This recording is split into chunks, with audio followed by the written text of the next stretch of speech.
Hello everyone.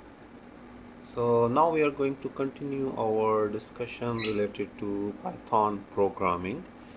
We have already talked about the basics of programming. We saw we have sequential programs where we execute each statement step by step and we follow the top to bottom approach and we execute every statement in our algorithm in our program. And then we talked about the conditional statements where we have multiple choices available and we choose the certain options based on the conditions or the inequalities that we write. And the third type of structure we can have in a programming language, that is the repetition structure. So the repetition structure basically allows us to repeat a group of statements depending on a certain condition. So to give you a basic idea of how the repetitions work, think of this example where I want to print the number, let's say 10 times. One method to do that is to just write the statement 10 times and it will print the number 10 times. But this is not a practical approach. If we expand this idea, think about image processing or video processing, where the most fundamental unit of every image is a basic pixel. And in order to process a certain pixel, we will have to write code, we will have to write instructions for each pixel.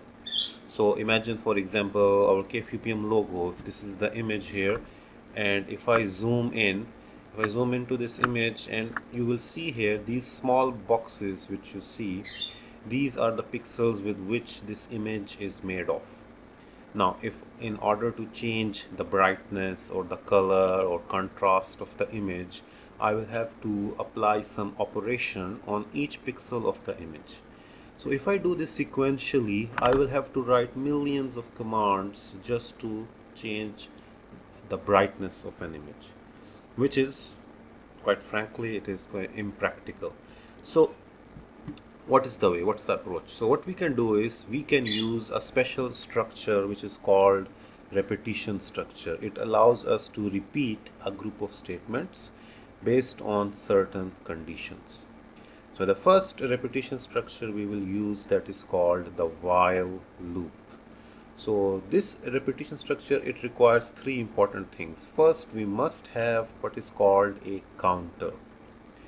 And this counter is responsible to keeping track of how many times a group of statements that we want to repeat, how many times it will keep on counting how many times they have repeated already. So what we will do is, in the first step of every repetition structure like while, we must initialize the counter.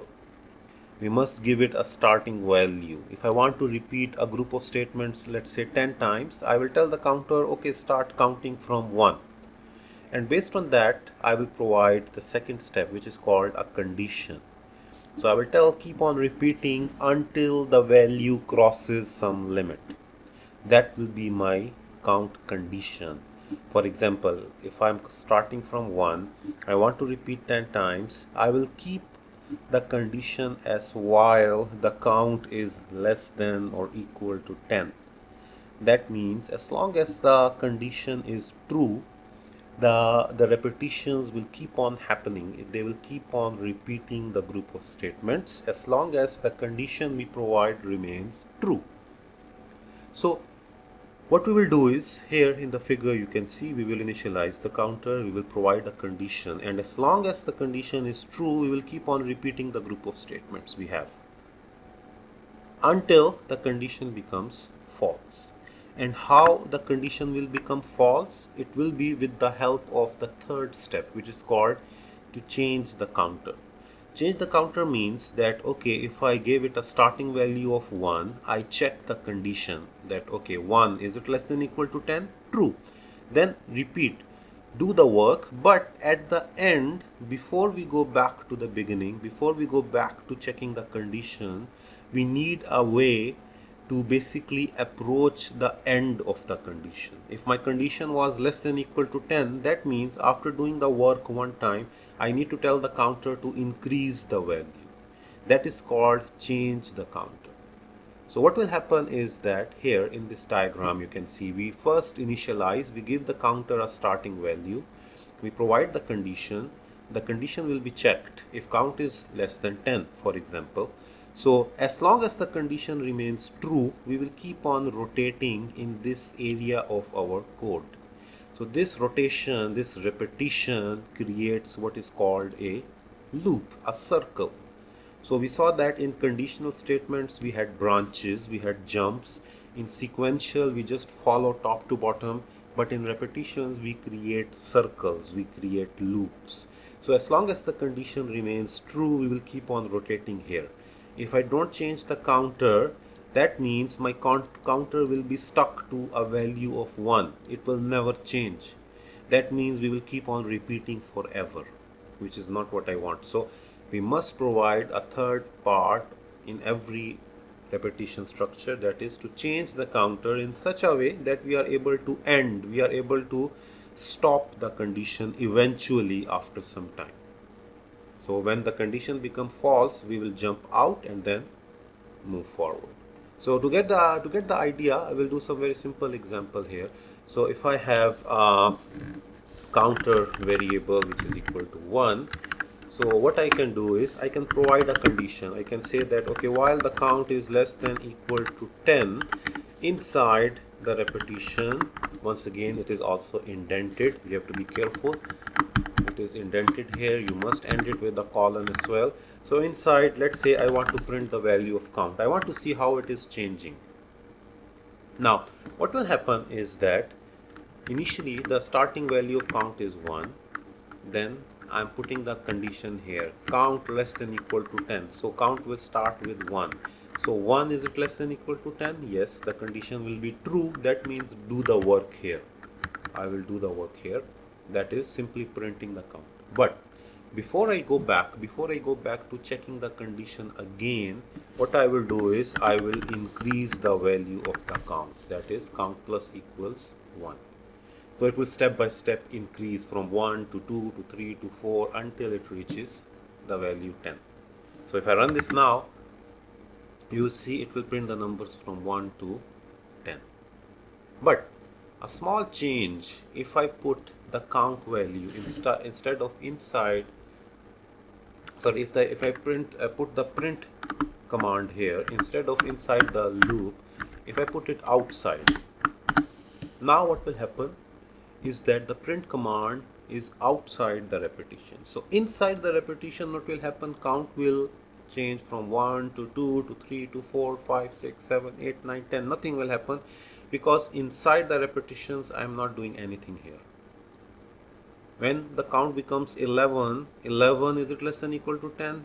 Then it will become false, and when we get out, the value of count will be 11. So in this case I will only print 11 just because I put the print outside. So if I put it inside here, you will now see I will get the numbers from 1 to 10. Another thing, we can change the increase. If I say count plus equals 3, so now what will happen? Every time the value will increase by 3. So initially it is 1, plus 3 it will become 4, plus 3 it will become 7, plus 3 it will become 10. So it will only print 1, 4, 7 and 10. So you can control how we want to jump, you can provide the condition accordingly, but importantly you must initialize the counter first. So that is how a basic repetition or while loop works. So here it's the same thing. I is 0, 0 less than 5 is true, so that means I will print 0 here. Then I plus equals 2, that means 0 plus 2 it will become 2. So 2, is it less than 5? Yes, I will print 2 and then change it to 4. 4, is it less than 5? Yes, I will print 4 and then 4 plus 2 will be 6. 6, is it less than 5? No. So in this case I will stop. So it will print 0, 2 and 4. Similarly here I am only printing the value of I. Notice I is changing from 1 to 7 because if it is 8, 8 is not less than 8, it will stop and the increment is plus 1. So it is changing from 1, 2, 3, 4, 5, 6, 7. And what I'm doing here is I'm just going to print only if this condition is true. And what is this condition? This is the condition to check if a number is even or odd. So from 1 to 7, only the even numbers will be printed, which will be 2, 4 and 6. So in this case, the output will be 2, 4 and 6. Another thing I can do is I can ask you how many times these repetitions occurred. So for example, let me give you an idea about this. So for example, what I can do is here. So I have my, so this is our conditions here. So first what I had was the initialization, which was equal to 0. Then I had my condition, which is I less than 5. This is our condition, which will be repeatedly checked. We have the print command, which will be repeated also, and then the I plus equals 2 command, which will also be repeated. So first time when I enter the loop, so this will be the repetitions number we have. So in the first repetition, the value of I will be 0. So I will check 0, is it less than 5? Yes, this is true. So that means print 0 and the new value of I will become 2. And then I will go back to, in the second repetition, I will go back to checking the condition. So I will check 2, is it less than 5? Yes, this is true. So that means print 2 and the new value will be 4. And then go back in the third repetition, check 4, is it less than 5? Yes, the answer is true. That means print 4 and change the value. 4 plus 2 will become 6. And now when we go back to the beginning, in the fourth repetition, in the beginning I will check 6, is it less than 5? Here the answer will be false and I will stop. So basically the number of times the print statement is repeated is 3 times. It prints 0 to 4. The number of times the change counter occurs is also 3 times. But notice the condition is always checked 1 extra time than the number of repetitions. So here the number of repetitions for the condition check are 4. The number of time print statement is repeated is 3. This change counter is repeated is 3.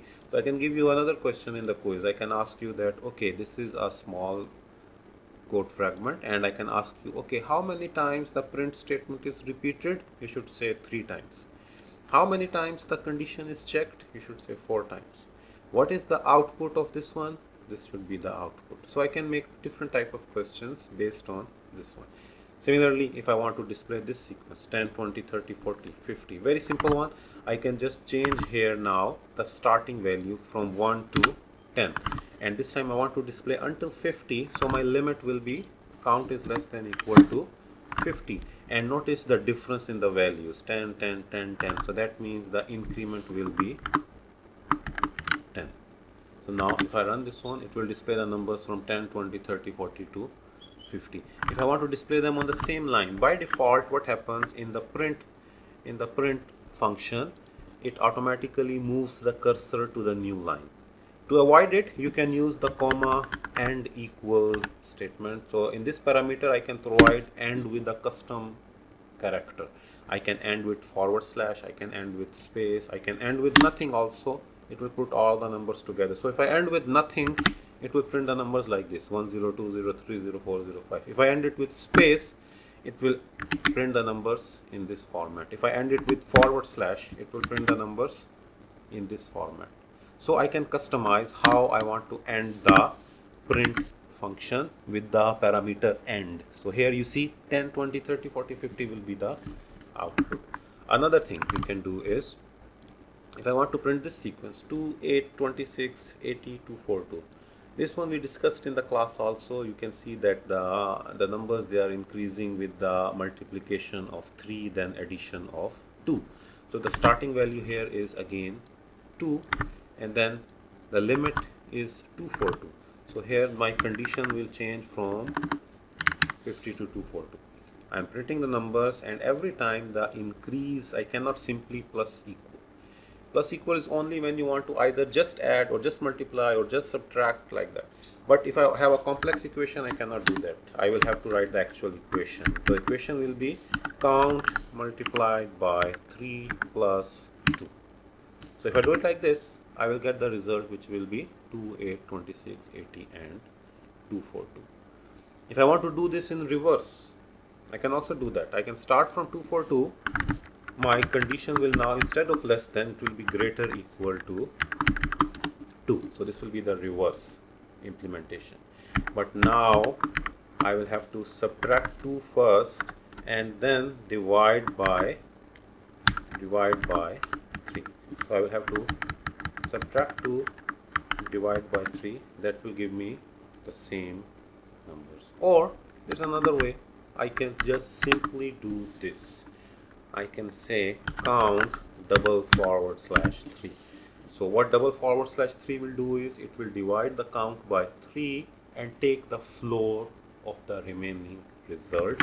That can also give me the same list of numbers: 242, 80, 26, 8 and 2. So this is how you can display these series of numbers. Another thing is we can write a program that will calculate the factorial of a number. So factorial of a number is calculated by reverse multiplication until we reach the value 1. So if I want to calculate the factorial of 5, it will be 5 times 4 times 3 times 2 times 1. Similarly for 6, it will be like this, except for 0 the factorial is 1, and for 1 the factorial is also 1. So this is very simple. What we will do is, for negative number also we should display the error negative number entered. So what I will do is I will write a simple program that will get the input first. So let's say num is equal to int input. I will say enter a number. So this is a number whose factorial we want to calculate. Now, based on that, first we will check if the number is negative. If the number is negative, in this case we can directly say that, okay, this is a negative number entered. So this is straight away we got our error condition out. Now elif means if the first condition is false, I want to check another one. The other one I want to check is if the number is exactly 0. So if it is exactly 0, in that case I will simply print that 0 factorial is equal to 1. I don't need to calculate anything here. Then our last condition, that is else. Else means the upper two are false. That means the number is positive. So if the number is positive, what we want to do is we want to calculate the factorial. So we have to define a answer variable fact and give it a starting value, which is 1. Why 1? Because for calculations we will be doing multiplications, and if I put 0 here, and 0 will basically zero out all the multiplication values. So it's better to start and give it a starting value of 1. Then to do the multiplications using repetition or while loop, I told you we want a counter. So we must have a counter. So I will say count. But if I'm doing reverse multiplication, 5 times 4 times 3 times 2, that means my counter will start from the upper limit. And the upper limit here, 5, is not fixed. This is basically the number that we will receive. So I can say count should start from the number that we received using the user input. So what I will do is inside the else, I'm going to do first, count is already initialized here. I will just write now while the count is greater equal to 1. Or I can also do while the count is greater than 1. Why? Because in the end, if we multiply this by 1, we get the same result. So no need for extra multiplication. So while the count is greater than 1, what we should do is every time the value of the factorial should be multiplied by the count value. So count will be, first time it will be 5, 4, 3, 2, and it will keep on changing. And whatever result we are getting, we will keep on adding that to the result of the factorial, our result variable. So here, this can be simplified into a simple equation, that is fact multiply equals count. And then we have to change the counter. Remember the three fundamentals: initialize the counter, provide a condition, and then do the work, which is calculating the factorial, and then change the counter. I will say count negative equals 1. That means every time it will reduce from 5 to 4 to 3, from 6 to 5 to 4, and so on. So here, if I do it this way, I will be able to calculate the result once the loop is complete. Once the loop is complete, after that, outside the loop, I should display the result. So here, if I press enter, notice I'm still inside the loop. When I press backspace, now I am outside the loop but still inside the else. So here I will print the factorial that I have calculated. So I will say that here the number comma its factorial, this is the factorial symbol, is equal to comma the factorial value that I have calculated. So if I print this one, if I try to check, let's say enter a number 5, so it will say 5 factorial is equal to 120. If I enter a number, let's say negative 5, it will say negative number entered. If I run it again and try to enter, let's say 0, it will say 0 factorial is equal to 1. So it will basically work for all the numbers. Another way to do the same thing is to do the opposite. Instead of going backward, I can move forward also, from 1, 2, 3, 4, 5 also. In that case, we can start our count from 1. And our condition will be while the count is less than equal to the number. And this time we will multiply, but now we will add 1 to the count every time. So here, if I run it like this and enter 5, I will still get the same result. So this is how you can calculate the factorial of a number. The explanation of this one is again given here. You can check. Another type of repetitions we have is called the for loop.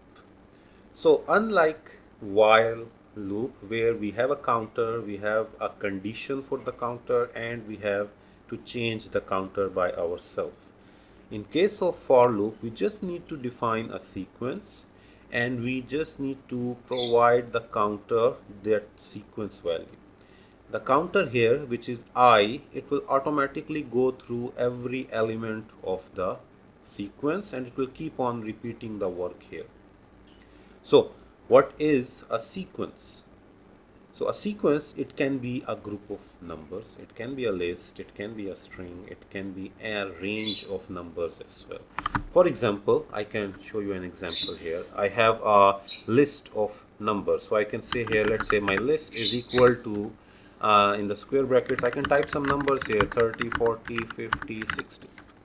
So what I will do is, if I do for I in this list, what it will do is, it will go through each element of the list, and I will be given the first value will be 10, second value will be 20, third value will be 30, and so on. So inside the for loop, if I try to print the value of the I, it will basically print all the numbers in the list. So here notice, it will keep on repeating as long as there are values present inside the list.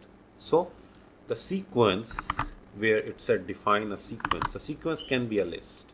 It can also be a list which contain text inside. So I can say here PYP002. So this is one text. I can say another one PMP, another text. I can say another one PSEP. So I have the strings inside the list now. So if I try to print, in this case it will print through each element of the list, which will be text.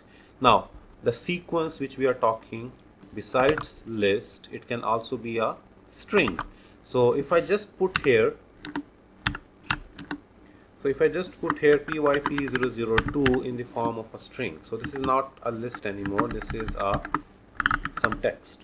So in this case, my for loop will automatically go through each character of the text, and this time it will print each character in a separate line. So here let me show you for text, for I in text. So if I run this one, it will go through PYP002 one character at a time. So these are the type of sequences we have seen until now, that is It can be a list of numbers, it can be a text, it can be a list containing text inside. In all the cases, we saw that we will have different outputs, and the counter for the for loop, it will automatically go through each element in the sequence. It will automatically increase its value as well. Another thing we can have is a range of values for the counter in the for loop.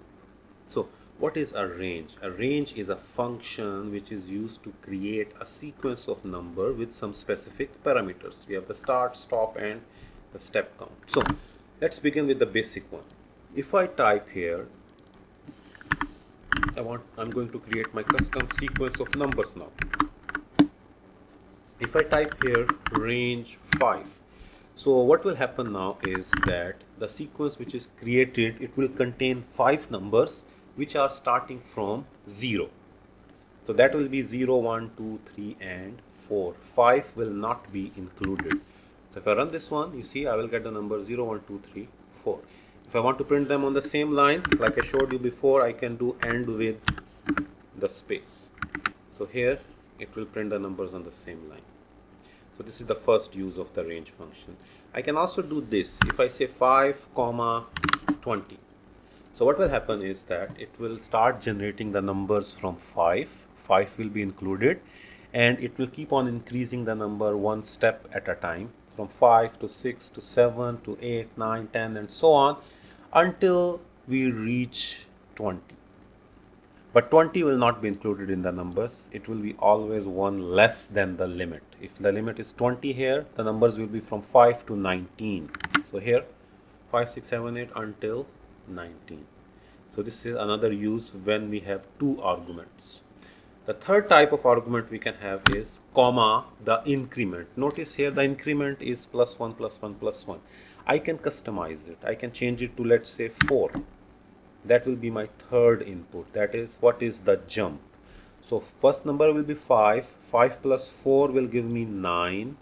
So second number will be 9. 9 plus 4 will give me 13. Second number will be 13. 13 plus 4 will give me 17. This will be our fourth number. 17 plus 4 is 21, which is greater than 20, so that will not be included. So I will only get the four numbers 5, 9, 13 and 17. So this is how you can use the range function as well. So for example, here I want numbers from 3 to 20 with the step size of 7. So I will get the numbers 3 and 7 plus 3, 10, and the third number 10 plus 7, 17. 17 plus 7 will give me 24, which is above 20, so that will not be included. So this will give me these three numbers. Similarly here, this will generate 1 plus 4, 5 plus 4, 9. But 9, you see, it is equal to the limit here. The numbers generated should always be less than the limit. So only 1 and 5 will be generated. Similarly here, I will get 3, comma, plus 10, 13, comma, plus 10, 23. That's it. So these are the numbers that will be generated in this case. So we can use for loop for different things. For example, I want to generate a multiplication table using for loop. So we can do that in a very simple manner. So we get the number and then we display the multiplication table. And you notice in the multiplication table, we need these multiplication numbers to be automatically generated from 1 to 10. So first let's see if we can generate these numbers. So if I say here from 1 to 10, I want to generate the numbers. It will generate 1, 2, 3, 4, 5, 6, but only until 9. Because the numbers generated are always less than the limit. So what I will do is, I will increase it to 11. So now the numbers that are generated will be 1 to 10. So once I have the numbers, let's call them x. And let's get the number input also. That will be int input. I can ask to enter a number. So once I get the number, I have generated the list of numbers from 1 to 11. So what I'm going to do is, let's see, if I simply print I, it will give me the numbers if I say 5, it will, right now it is only generating the numbers 1 to 10. But if I want to print this part here, if I want to print this also, 5 multiplied and then these numbers, so what I can do is in the print command I can add the number which was generated, comma, in the brackets I can put the multiplication sign, and comma the variable I, which is our counter that will change from 1 to 10. So it will display 5 times 1, 5 times 2, 5 times 3, whatever number basically I enter here. So if I run this one, I will get, let's say if I enter 5, it will give me the numbers 5 times 1, 2, 3, 4, 5 and so on. The only thing left is the result. So I will say comma, in quotations I can put equal sign, and then the actual result, which is the multiplication of the number and the counter, either 1, 2, 3 and so on. So that will be simply number multiplied by I. So if I run this one, I will get the multiplication table of, let's say 5. I will get the multiplication table like this. So this is how you can simply generate the multiplication table. Now, another thing we can do with the for loop is to generate a dual, using a nested for loop, I can generate a matrix of these stars. So if I enter the number of rows, let's say 5, it should generate 5 by 5 star. If I enter 10, it should generate 10 by 10 star matrix. So let's see how we can achieve this one. So let's say first I get the rows input. So I will start with a new code block, and I can say my rows are equal to the integer number that I receive using the input function. I can say enter the rows. Now once I receive the rows, what I will do is I want to first of all generate same number of stars in each row. So I want to get 1, 2, 3, 4, 5 prints, the same number of prints that I have in the number of rows which are entered. So what I can do is I can start with the for loop, and I can say for I in the range, the numbers I want to be generated are from 1 until the number of rows which are entered. So here in this one, what I will do is I'm going to print the star symbol. But here notice, like I told you, in the range function the upper limit is not included. So here if I run this one, it will only generate, if I enter 5, it will only generate 4 stars, not 5, because the range function got the input 1 to 5. So I can change this to rows plus 1. So now if I enter 5, it will generate 5 stars. But this is not what I want. I got the 5 rows, but in each row I want to print 5 stars. That is the same number that is entered as the row number. I want the stars to be generated according to that as well. So one method is I just put here the same print 5 times, which is not good of course, because if we change 5 to 6, I cannot do it manually, I cannot change it manually. So the print that is generated here, it should be automatic, and it should be as the same number of rows I have entered. If it is 5 rows, I should have 5 stars in one row. If it is 6, I should have 6 stars in one row. So that means I want basically another repetition within this one. How can I do that? Very simple. I will remove this. I will use another for loop. Let's call the counter here j. For j in the same range from 1 to rows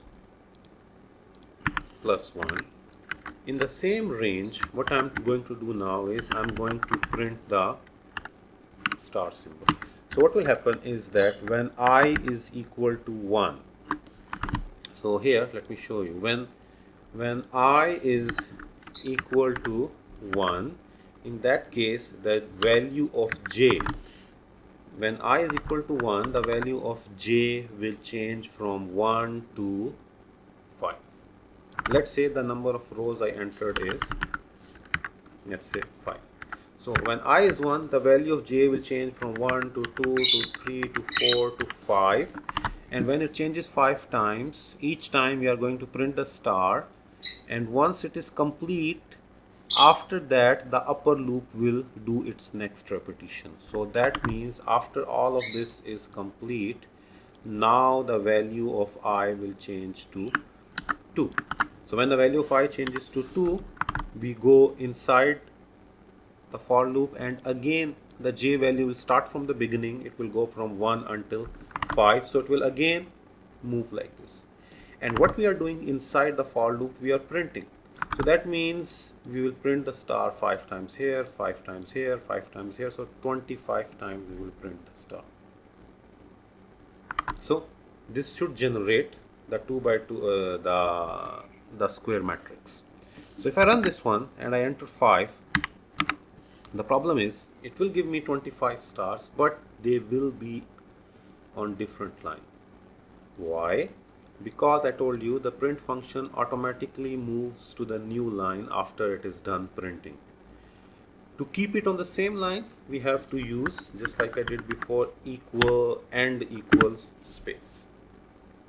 Now what will happen? All the stars, they will be separated by spaces. So if I press enter now and let's run it again with 5, this time the problem will be that all the stars are now on the same line. I want them on one line, yes, but I want them to move to a new line every time the value of I is changed, or every time the j loop is complete, I want to move to the new line. So here what I'm going to do is, when I press enter here after the print, notice this cursor is still inside this inner for loop. So what I will do here is I will press backspace. When I press backspace, that means I am outside the inner for loop, but I am still inside the outer for loop. So here, if I simply do print, an empty print, what it will do is, it will not print anything, but it will just move the cursor to the new line. So what will happen now is that when I value is 1, so here, when I value is 1, the value of j will go from 1 to 5. So it will go from 1 to 5. Let's say the rows are 5 based on that. It will go from 1 to 5, and every time we will print star with spaces. So that means I will print 5 stars which are divided by space, space, space, space, space, space. And once this j loop is complete, when this loop is complete, I am printing again, but without any input here. I'm just moving to a new line. So I will move to the next line, and next line I will change to 2. So when I changes to 2, again j will go from 1 to 5. That means I will print 5 stars again, move to the new line, 5 stars again, 5 stars again, 5 stars again. I will get 5 by 5 matrix in this way. So if I run this one now and I enter 5, it will generate a 5 by 5 matrix. If I run it again, let me enter 10. This time it will generate 10 by 10 matrix. So you can play with this one. There is one example where you need to display this sequence now. Here, the number of stars which are printed on each row are equal to the row index. So if this is first row, I'm only printing 1 star. If it is second row, I'm printing 2 stars. Third row, 3 stars. Fourth row, 4 stars. So basically, our condition is that in the inner j loop, the number of stars that I'm printing, it is not equal to the rows. It is equal to the current value of the row. This is our row here. So here I will just put I. And now if I try to do this, you will see if I enter 5, it will print a triangle shape. So this is how the printing will go. You can play with this one. You can try here. If I put rows minus I plus 2, in this case it's going to print in this shape. So this type of printing, this type of manipulation of the loops is very useful, because when you go back to images, remember an image is a two-dimensional matrix of pixels. So I can use one for loop that will go from one pixel into this direction, that will go through columns, and one for loop that will go from here to the bottom. So using two for loops, nested for loops, I can go through the entire image in a very short time. I will be able to get the processing done in just 3-4 lines of code like this. Instead of printing, here I can be changing the brightness of the image, the contrast of the image, anything I want to do with the image, I can do it here. So this is how useful this for loop repetitions are. The limit here I can set it to the height of the image here, then I can set it to the width of the image, and then I can just do any manipulation I want with the image. So this is for loops. They are very useful. Okay, so that should be it. You should be able to check this one also. F87 is a prime, a simple program that can check if a number is prime or not. Prime numbers are only divisible by themselves. You should try this one as well at your home. So that's the end of the repetition. Just one thing left here, that is the forever loop. So forever loops, they are also very interesting. For example, let me show you the program that we did before, where I check if a number is even or odd. Here the program, if I run this, if I enter a number 75, it says it is odd, and then my program stops. But this is not how the real-time programs are built. They are designed to run forever. For example, a calculator, when you give an input, you give the operation, you give the second input, and then when you get the result, the calculator doesn't switch off. It waits for the next input. So we can do that by custom setting the while loop to be always true. So how we do that? We do it in this way. We write while true. So this true is also a keyword that will make the repetition always true. So all of this I will indent. So this will be inside the while true condition. So there is no counter, there is no counter increment, no counter condition. So I'm just setting it true. So it will run forever. So if I run this one now, I will enter the number 5. It says it is odd, and then again asks me for a number. I enter 75. It says it is odd, and then again asks me for another number. So it will keep on doing that forever. It will never stop. So let me force quit it. One way to close this type of programs is by handling the error inputs. We can provide an error condition. We can say that, okay, I want to keep on checking if the number is even or odd as long as the input is positive. If the input is negative, only then my program should stop.